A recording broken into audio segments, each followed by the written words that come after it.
নিবোধত পত্রিকায় প্রকাশিত কবি চণ্ডীচরণ সিংহ রায়ের লেখা ধর্মক্ষেত্র।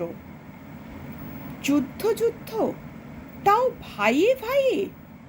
18টা দিন শুধুই অহংকার, লোভ আর লালসা, ধোঁয়াশায় ভরা রক্তের হোলি খেলা। সত্যের চোখ বেঁধে রেখে ঘৃণা আর স্বার্থের যুক্তি সব এক পেশে, যুদ্ধ মন গড়া। অধর্মের বীজ বোনা শুরু হলে ধর্ম একা হাসে। ষড়যন্ত্রী দেয় ঘৃতাহুতি, বহ্নি শিখার মতো বাড়ে কামানল।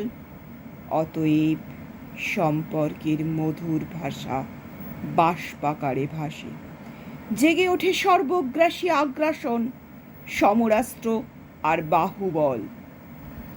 কত বীর ভীষ্ম, দ্রোণ, কৃপ আর কর্ণ মহারথী পক্ষ ও বিপক্ষের শেষ শয্যা রচনায় যুদ্ধের প্রান্তর। অসময়ে প্রাণ বলিদান, ভাই, বন্ধু, সখা, বাল্যসাথী, স্বজন হারানো ব্যথা, কান্নার মহারোল, দুস্তর বন বনান্তর।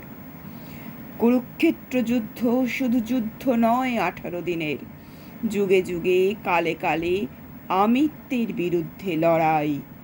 অধর্মের অন্ধকার বিষয়ের বিষ হতে সত্য মহত্বের। মানবতা শ্রেষ্ঠ ধর্ম, অন্যথায় বৃহত্তর বস্তু কিছু নাই।